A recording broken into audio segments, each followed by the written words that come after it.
Senhores, vamos dar sequência aqui, por gentileza, agora. Convido o Rodrigo Matias, da Ecore Energia Solar. Onde está o Rodrigo? Vem para cá, Rodrigo. Seja bem-vindo. Então, 15 minutos para você, Rodrigo.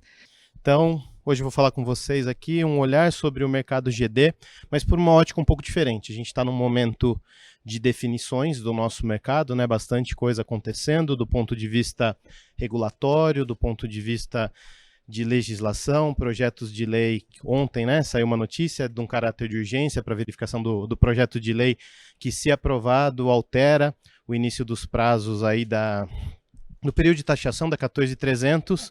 Então a gente tem um cenário bastante aberto pela frente, mas uma coisa que é fato é que o nosso mercado, cada vez mais, ele está indo por um caminho de ser um mercado consultivo, de ser um mercado de empresas que se pretendem ser empresas perenes, elas precisam pensar cada vez mais em fazer um atendimento consultivo, um atendimento de engenharia, um atendimento que prioriza valor agregado, que prioriza a venda de valor e não de preço, porque isso traz, né, uma consequência extremamente positiva para o posicionamento da própria empresa e do mercado e que faz com que essa longevidade aconteça com um nível de qualidade acentuado. E é sobre isso que eu quero falar hoje com vocês. Assim que estiver disponível aqui os slides, a gente começa a tratar.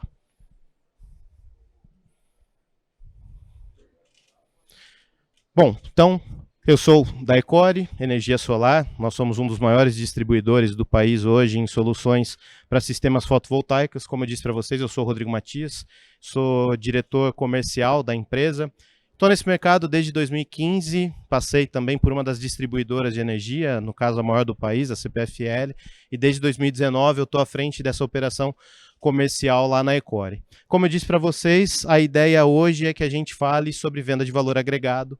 Então eu vou tentar muito brevemente falar algo que eu adoraria me alongar, mas o tempo não permite, para que a gente monte uma cronologia que sai desde como enxergar esse valor agregado na venda, até trabalhar a reputação da nossa empresa, isso mirando para a longevidade, independente dos cenários que se apresentem para a GD.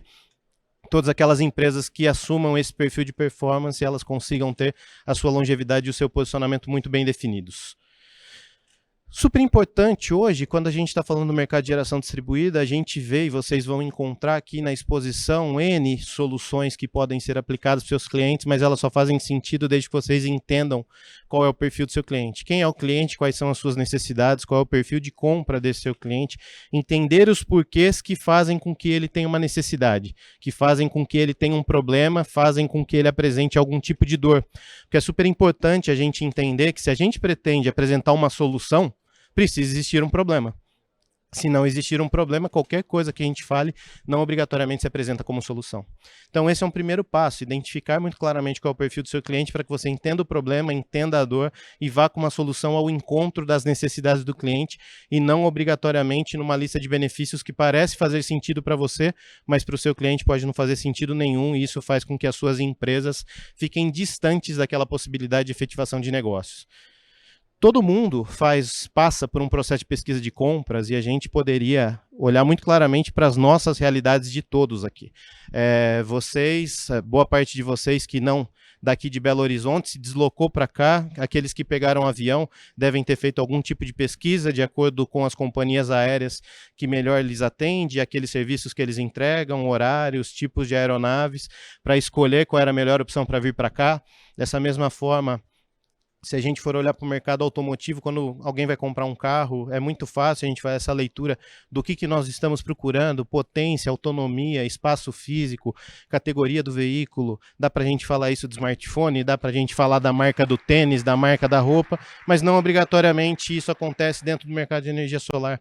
O mercado de energia solar padronizou um perfil de discurso, né, que na grande maioria das vezes entrega um benefício financeiro direto para o cliente. A gente fala economize 90 e tantos % da sua conta de energia, e a mensagem que o cliente tem relacionada a isso é que qualquer coisa que ele instale vai gerar para ele esse perfil de satisfação, né, e ele não consegue entender, talvez por desconhecimento do mercado, talvez porque ele vai se respaldar na palavra daquela empresa, daquela pessoa com quem ele está estabelecendo confiança, os parâmetros para essa negociação. Então, nesse processo, como que a gente faz para mostrar quais são os diferenciais da energia solar para que o cliente faça uma escolha consciente? E mais do que isso, qual é o papel do integrador nessa tratativa com os seus clientes. Porque existem aqueles integradores realmente e verdadeiramente interessados em atender a solução dos clientes, existem aqueles integradores que estão interessados em executar a venda, independente de qual seja a venda. E nessa de executar a venda, basicamente você abre mão de premissas importantes para aquela negociação, para que você ganhe um perfil de competitividade. Se você está fazendo uma venda de valor agregado, a venda pela venda, ela faz com que você tenha um próximo passo mais dificultado. Se você está pensando em prosperidade no mercado, você tem que pensar que esse seu cliente ele vai se tornar um dos principais vendedores da sua empresa e o seu custo de aquisição de novos clientes vai baixar significativamente pelo perfil de indicação que você vai ter. Então, conseguir atender a necessidade do seu cliente é transformá-lo num excelente vendedor para a sua empresa. E esse é o papel do integrador. Conseguir atender as necessidades do cliente de tal forma que ele fique satisfeito e te indique adiante para que a sua empresa ganhe uma capilaridade significativa num pequeno espaço de tempo. Quando a gente pensa nisso, eu preciso chegar ao cliente, eu preciso entender as suas necessidades e preciso fazer com que as suas necessidades sejam atendidas pela ótica da minha exposição, eu preciso construir uma excelente argumentação. E para que eu construa uma excelente argumentação, eu preciso estar muito familiarizado com aquilo que eu estou falando e encontrar argumentos que fazem sentido para aquele perfil de cliente. Vamos pensar num perfil de cliente extremamente analítico, pouquíssimo emocional, muito objetivo naquilo que ele vai fazer. É difícil a gente tocar em assuntos que não são tangíveis do ponto de vista matemático, que não são tangíveis do ponto de vista de investimento, que partem para algo mais subjetivo, que partem para algo mais emocional. Para esse cliente, ele desqualifica tudo isso num primeiro momento, porque para ele o que vale é o que está no papel, o que vale são os números. Ou então você tem aquele outro perfil de cliente completamente oposto a isso, em que você tem um apelo extremamente sentimental, e talvez pelo nosso perfil técnico da venda, a gente vai falar para ele sobre todas as características de funcionamento dos equipamentos, os dados técnicos, o porquê que a característica do módulo bifacial de células monocristalinas é melhor do que o policristalino, e de repente para esse cliente não faz sentido essa construção de argumentação. Então a argumentação ela tem que ser direcionada ao cliente de acordo com as suas premissas e de acordo com as suas necessidades. Vamos imaginar um cenário aqui, eu preciso da ajuda de vocês. Quantos de vocês que estão me ouvindo aqui que fazem somente instalação? Levanta a mão, por favor. Ninguém. Quantos de vocês atuam como vendas? Maravilha. Quem aqui só faz a parte de projetos, serviços? Levanta a mão. Alguns fazem a parte de projetos. Então, pensando numa mesma argumentação de um mesmo sentido, se eu falar assim, olha, eu consigo com um determinado modelo de equipamento, como no meu caso aqui os microinversores da AP Systems, instalar módulos de mais alta potência e otimizar a ocupação do telhado e instalar mais módulos numa mesma edificação, porque a gente consegue modularizar esse sistema. Para o time de vendas, talvez isso faça muito sentido.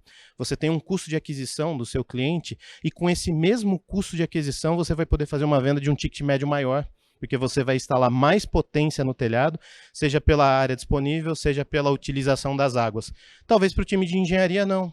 Talvez para o time de engenharia essa informação seja irrelevante nesse primeiro momento para uma tomada de decisão. Isso vale para a gente, isso vale para o perfil dos clientes, isso vale para os diferentes elos da cadeia com que a gente vai se relacionar ao longo desse processo de venda. Tem N exemplos, mas o nosso tempo aqui não nos permite avançar em todos eles. Pensem o seguinte, quando a gente se abre para o mercado, basicamente o que a gente está entregando para o nosso cliente é uma relação baseada em 3 grandes pilares. E esses pilares eles se complementam o tempo todo e não de uma forma em que um se sobrepõe ao outro. Em alguns momentos, sim, mas na grande maioria é super interessante que eles aconteçam de maneira simultânea, que são relacionamento, conhecimento e agilidade. Você, enquanto especialista no assunto, você detém o conhecimento, você responde às necessidades do seu cliente dentro de um tempo aceitável, com bastante agilidade, e você estabelece uma empatia de tal forma que isso gera um relacionamento e essas coisas vão se alimentando, fazendo com que você caminhe para um sucesso maior na sua taxa de conversão, para um sucesso maior na possibilidade de venda. Se alguma dessas coisas falha, a gente tem uma visão clara de que isso faz com que você esfrie o seu negócio. Tem exemplos claros que a gente usa no dia a dia, né? Vamos lá falar com fulano sobre isso. Não, com fulano não, deixa. O cara é ótimo pra gente tomar uma cerveja ali no happy hour, mas na hora que a gente vai falar de negócio, eu prefiro não tratar com ele. Ele é meio enrolado. A gente tem essa percepção de como essas coisas se complementam. O cara tem um ótimo relacionamento. Pode até ser que ele tenha agilidade para as coisas, mas o conhecimento dele falha. Não vamos falar com o fulano, não. Melhor deixa para outro cara. Ou então você fala com aquele técnico que ele é extremamente capacitado e te responde tudo rapidamente, mas ele é intragável para você estabelecer um relacionamento. Isso faz com que você prefira não ter as informações dele. Isso constrói as premissas comerciais para que você chegue em uma maior taxa de conversão, utilizando o valor agregado, diferente de fazer uma venda de preço. E por que eu falo isso? Porque se a gente for colocar numa balança, os clientes ansiosos por uma solução, eles vão te perguntar antes de qualquer coisa, tá bom, mas quanto custa? Eu acho que essa é a realidade da gigantesca maioria de vocês. Eu já fui integrador no mercado, eu também já sofri com isso. A gente faz aquela proposta super elaborada, com as explicações de tudo que está envolvido na nossa solução, e o cliente pega a sua proposta, ele já folheia lá para a última página procurando onde está o preço. Ele quer entender o quanto ele vai gastar por isso, sem entender no que ele vai gastar de fato. Então, se nós construímos uma excelente argumentação, a gente coloca do outro lado da balança todos aqueles fatores que no final do dia eles vão se sobrepor ao preço, que justificam o porquê de um determinado preço. Cabe uma outra pergunta para vocês aqui. Acredito que todos vocês têm smartphone aqui na plateia. Quantos de vocês utilizam iPhone ou Samsung? Levanta a mão, por favor. A gigantesca maioria de vocês escolheu pagar mais caro num equipamento, entendendo todo o benefício que ele entrega. Vocês optaram por, de repente, investir o valor de um sistema fotovoltaico em um equipamento de última geração para que ele pudesse atender todas as necessidades que vocês têm no dia a dia. Porque vocês têm um entendimento claro de todos esses benefícios frente ao preço. Numa balança, isso fica claro para vocês. É importante que a gente faça com que isso fique claro também para esse cliente final que está tomando uma decisão de investimento. Porque aí, dessa forma, todos os benefícios justificam o preço. E aí, normalmente vem aquela consideração, legal, é justo a gente pagar esse valor por tudo isso que você está me entregando. Normalmente a gente faz isso quando vai comprar carro, né? Poxa, vale a pena eu pagar R$5.000 a mais aqui por esse pacote adicional que o carro tem? Eu vou comprar o vidro elétrico, a trava elétrica, o ar-condicionado e um acabamento diferente aqui no estofado, vale eu pagar esse valor a mais. É o mesmo conceito que nós temos que trazer para dentro do fotovoltaico. E dessa forma, quando a gente consegue abordar tudo isso, então, identificamos o perfil do cliente, identificamos as suas necessidades, apresentamos uma solução extremamente bem argumentada, de tal forma que isso pese mais do que o preço, chegou na hora da gente fechar a venda. E na hora da gente fechar a venda, a gente precisa apresentar o preço para o cliente, porque, como eu falei anteriormente, nós temos aí uma justificativa de como isso se paga numa relação de custo-benefício. Se nós passamos por essas primeiras etapas, a gente precisa entender sobre a argumentação de fato. E na argumentação eu vou tentar ser mais breve, porque ela se baseia em tudo aquilo que eu já falei, relacionamento, agilidade e conhecimento, mas eu quero dar foco aqui para o conhecimento, que eu acredito que é o grande objetivo desse nosso encontro aqui hoje. Troca de experiências, troca de informações para que a gente adquira mais conhecimento. Então, numa mesa de negociações em que você é o especialista, você de fato conhece a fundo o que você está vendendo e o porquê você está vendendo? Essa é uma pergunta extremamente importante para que a gente considere qual é o nível de satisfação que você vai conseguir entregar ao seu cliente com os questionamentos que ele te faça e com aqueles que ele nem fez, mas que você, entendendo o contexto da conversa, você saiba como se posicionar e posicionar ao seu cliente toda a segurança necessária para que ele opte por um bom investimento. E nesse aspecto, é importantíssimo que, como conhecedores, como especialistas, vocês entreguem os benefícios dos seus produtos, que é aquilo que eu, como distribuidor, entrego a todos vocês, mas mais do que isso, vocês complementem esse cenário de informações com aquilo que é visível ao seu cliente, que é o serviço, que é aquilo que vai fazer com que a sua empresa integradora tenha mais vantagem frente à concorrência, a somatória da qualidade de produtos e de todos os serviços que vocês podem entregar. A gente tem que lembrar que, mesmo que os produtos sejam aqueles que ofereçam a grande garantia para o cliente dele manter a sua economia e todos os outros benefícios da geração distribuída, é o seu serviço que faz com que tudo isso seja validado nesse longo prazo. Nessa experiência de, no mínimo, 25 anos, que a gente prevê para o cliente, produto de excelente qualidade dá as garantias de que você está indo pelo caminho certo. Uma execução de uma boa mão de obra e uma continuidade do acompanhamento desses serviços faz com que, além da obtenção de uma receita recorrente, você garanta ao seu cliente a longevidade desse investimento que ele está fazendo. Então, num olhar de especialistas, a construção de argumentação para demonstração de conhecimento e de qualidade é extremamente importante. pensem sempre nisso. O cliente está fazendo um investimento, e quando ele está fazendo um investimento, ele está buscando sempre aumentar as suas receitas, diminuir os seus custos e diminuir os seus riscos.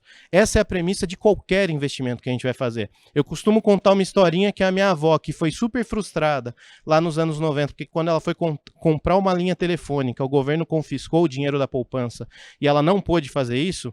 Hoje ela recebe a pensão do meu avô, que é falecido, vai no banco, saca todo o dinheiro e guarda em casa. Porque ela não admite o risco de perder o dinheiro dela de novo. Mesmo que para isso ela diminua as receitas dela. Ela minimiza os custos, ela minimiza os riscos, ela minimiza a receita também, mas é uma conta que vale para ela. Já o meu irmão, que é 11 anos mais novo do que eu, ele comprou um supercomputador para minerar Bitcoin. Ele aumenta os riscos, ele aumenta os custos porque ele está querendo aumentar as receitas. Então, todo relacionamento de investimento passa por essas três pontas, por isso que a gente chama de pirâmide de valores. E quando a gente pensa em sistemas fotovoltaicos, eles contemplam de uma forma extremamente satisfatória esses três campos. Aumento de receita com diminuição de custos e a escolha de vocês por valor agregado faz com que também se diminuam os riscos. E isso constrói excelentes argumentos frente àqueles bons argumentos que já existem no mercado. Então você partiu para a hora do fechamento. Você argumenta para construir a sua narrativa e de repente você entrega todo esse orçamento pronto para o seu concorrente fechar. Então é hora de argumentar de novo para fechar. Tem muita empresa aqui que é muito boa nisso. Vai e presta uma consultoria para o cliente ao longo de todo o processo e fala, poxa, ele comprou do meu concorrente. Ele pegou toda aquela informação que eu tinha e foi lá e comprou de alguém que vendeu um pouco mais barato que eu, convenceu ele de alguma forma. Porque faltou aquele punch, faltou aquele momento final de argumentar novamente de uma maneira bastante incisiva e direta para que o negócio venha para a empresa de vocês e vocês aumentem a sua capilaridade. Então, quando você pensa nesse fechamento, é óbvio que tem todo o viés comercial, mas os seus argumentos eles têm que passar de bons a ótimos. E a gente precisa pensar numa elaboração, numa construção dessa argumentação de uma forma que o cliente entenda isso também de uma maneira otimizada. Um dado interessante aqui, mesmo que as pessoas sejam objetivas num processo de investimento, 85% de todas as decisões que são tomadas têm um cunho emocional. Então é importantíssimo que a gente saiba como mesclar essas duas coisas. Eu tenho 3 exemplos, eu vou ler apenas um aqui por conta do tempo, mas que passam por esse olhar. Então a gente poderia utilizar como um bom argumento numa venda que o sistema que esse cliente está adquirindo tem a tecnologia mais avançada do mercado. Isso é um excelente argumento, é um bom argumento. Você está entregando para ele aquilo que tem de melhor, mas você pode transformar isso num ótimo argumento. Olha, a tecnologia avançada que você está adquirindo aqui com os seus sistemas vai te trazer muito mais tranquilidade para o futuro. O seu custo de reinvestimento vai tender a zero porque eu estou te vendendo segurança através da tecnologia. Você faz com que esse fator objetivo de uma escolha tecnológica se transforme também em um fator subjetivo de segurança no longo prazo e, de repente, isso vai tocar o seu cliente para que ele efetive o negócio com você numa visão de valor agregado. Eu tenho outros 2 aqui, um que fala sobre segurança, um outro que fala sobre custo de fato, mas por conta do tempo eu só vou deixar eles exemplificados aqui para vocês e vou passar para o próximo passo, que é buscar a redução de passivos para o aumento da lucratividade. Todos vocês, empresários, estão tentando cada vez mais vender o maior número possível de sistemas para que a sua empresa se consolide no no mercado e se transforme em uma referência naquilo que vocês estão fazendo. E nesse processo de vendas, dependendo do tipo de venda que vocês fazem, pode ser que vocês estejam assumindo para si alguns passivos dessa venda. E buscar reduzir esses passivos é extremamente importante, mas antes de qualquer coisa, é importante se entender o que são os passivos e de que forma que esses passivos interferem na saúde da sua empresa. Então, passivo vai ser toda aquela despesa oriunda da sua responsabilidade que não estava planejada lá no começo. Fiz uma venda, planejei meu lucro, amanhã ou depois o cliente me ligou porque ele falou que ele está com um vazamento lá na casa dele de telha quebrada, que está infiltrando água. Eu tenho uma obrigação moral com o meu cliente, ou em algumas vezes até contratual, de fazer com que esse reparo aconteça e isso vai cobrar uma conta daquilo que seria o meu lucro. Isso é a assunção de um passivo. Você está gastando um dinheiro que está sob sua responsabilidade, mas que não tinha sido planejado lá no começo. E algumas empresas, por conta de passivos, elas quebram. E a maioria delas quebram quando elas estão crescendo. Tem um caso daqui de Minas Gerais, de uma empresa relativamente conhecida no mercado, que quando eles chegaram no número de aproximadamente 500 instalações, eles perderam a capacidade de vendas por um período de 2, 3 meses.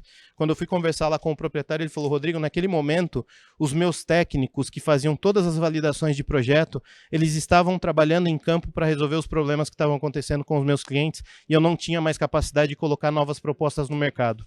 Nesse momento, a minha empresa com 500 instalações quase quebrou, porque eu não conseguia mais girar o custo da minha empresa, eu não tinha mais fluxo de caixa para fazer a minha empresa funcionar. Ele teve que tomar uma decisão, na minha opinião, uma decisão super inteligente de abrir uma outra empresa de operação e manutenção para ele poder cuidar disso. Mas somente por uma visão empresarial e por essa identificação clara dos passivos foi que ele conseguiu tomar essa decisão. Infelizmente, isso não é a maioria dos casos. É um dado estatístico triste de nós pensarmos, mas daqui a 2, 3 anos, 2/3 de vocês, de acordo com os dados lá da Califórnia, que até foi mencionado aqui na palestra anterior, pelos dados da Califórnia, 2/3 de vocês não estarão mais presentes aqui. As empresas de vocês, elas não existirão mais no mercado. Tá? E é importante que a gente tenha essa atenção para saber em qual parte, né, dessa fração que a gente quer permanecer, na parte do 1/3, que vai se perpetuar no mercado, ou infelizmente nessa estatística daqueles que vão deixar os seus clientes órfãos. Então, como que a gente faz para eliminar tudo isso? Precisa mapear os seus passivos e reduzi-los de tal forma que você faça isso através do valor agregado aumentado e do alto nível de qualificação profissional. E por mais redundante que seja, o aumento da lucratividade da sua empresa está justamente pela diminuição dos passivos, porque uma vez que eu não tenho esses custos, eu aumento o meu lucro, e a fuga da guerra de preços, porque dessa forma você entra na última parte, que eu prometo que não vou gastar mais do que 2 minutos, que é o aumento da longevidade da sua empresa, através da criação de posicionamento e reputação. Então, se a gente olha hoje, o nosso mercado, cada vez mais, ele expande para que ele seja filtrado. Então, a gente tem uma quantidade de novos entrantes que está passando pelo que nós chamamos de corredor fotovoltaico, um caminho pelo qual a gente vai encontrar todos os obstáculos e só vai sair lá na ponta quem tiver conseguido superar todos eles. Esse corredor é esse caminho que faz com que esses 2/3 não cheguem lá na outra ponta. E na hora que a gente pensa nessas empresas que adquirem essa possibilidade de chegar até o final, elas criam os seus diferenciais competitivos. E na sua gigantesca maioria, através de um posicionamento de mercado que fale sobre qualidade, que fale sobre nicho de mercado que é atendido, que fale sobre os diferenciais de valor agregado.